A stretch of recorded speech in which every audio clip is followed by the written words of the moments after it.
Assalamualaikum warahmatullahi wabarakatuh.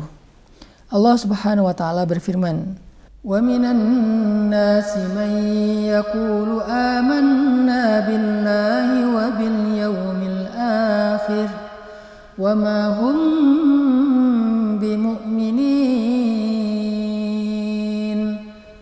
Di antara manusia ada orang yang mengatakan kami telah beriman. Ada yang mengatakan kami adalah orang Islam. Ada yang mengatakan wahai Muhammad engkau adalah Rasulullah. Wahai Muhammad kami adalah umatmu. Wa ma hum bimu'minin, kata Allah. Mereka bukan orang yang beriman. Mereka bukan umat Nabi. Mereka bukan hamba Allah yang taat kepada Allah, yang Allah ridho kepada mereka. Kenapa Allah menolak ucapan mereka? Kenapa ada orang yang ketika mengatakan kalimat iman, mengatakan kalimat syahadat, Allah menolak ucapan mereka? Kenapa? Karena jawabannya Allah katakan fi qulubihim marad, hati mereka ada penyakit. Allah tidak melihat ucapan kita lebih dulu. Allah tidak melihat perbuatan kita lebih dulu.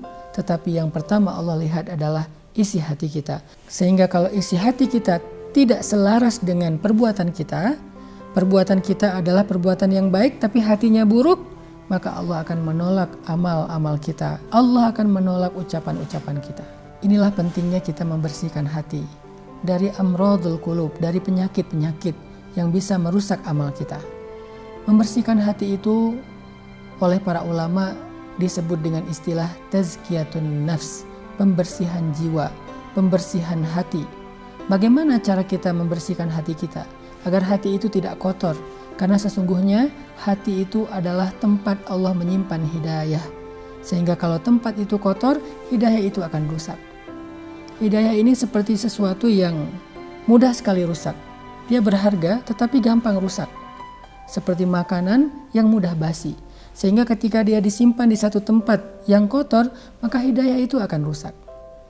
Hati adalah rumah bagi iman, sehingga kalau rumahnya kotor, iman tidak akan nyaman berada di sana.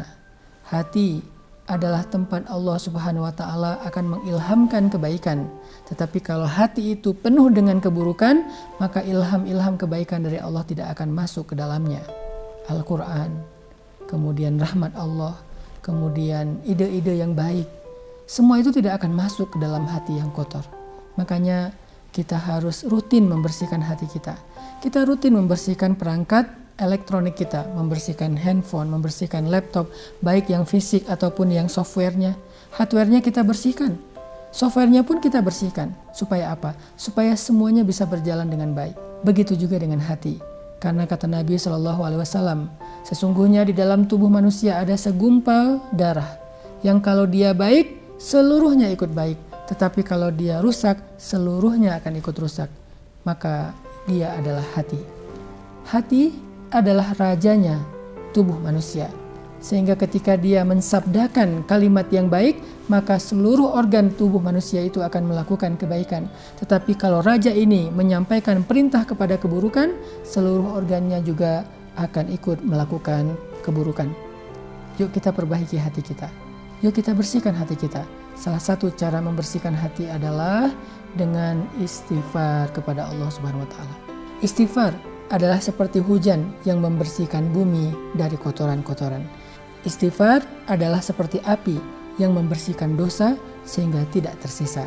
Mudah-mudahan kita bisa membersihkan hati kita dengan memperbanyak istighfar di sepanjang bulan Ramadan.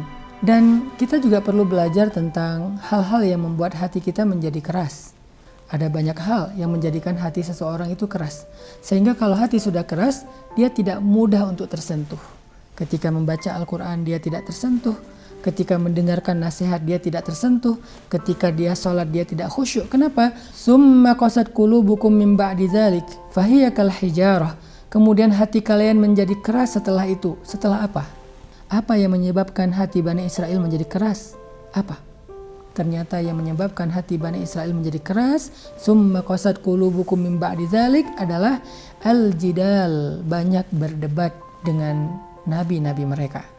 Mendebat Nabi Musa, mendebat Nabi Harun, mendebat Nabi Yakub, mendebat Nabi Ishak, mendebat Nabi Zakaria, mendebat Nabi Isa, mendebat Nabi Yahya. Semua anbiya didebat sehingga qasat qulubukum min ba'di dzalik, hatinya menjadi keras. Lalu kalau kita berarti mendebat orang-orang solih, mendebat ulama, mendebat guru, mendebat nasihat yang baik.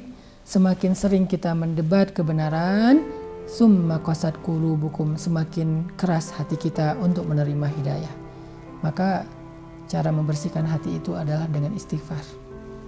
Cara membersihkan hati itu dengan dua, istighfar dan mendengarkan ilmu atau nasihat yang baik. Semakin sering kita beristighfar, semakin bersih hati kita.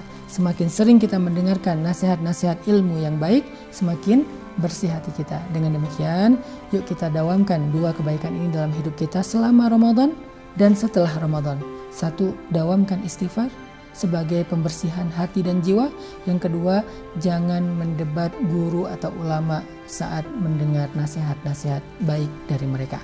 Barakallahu fikum.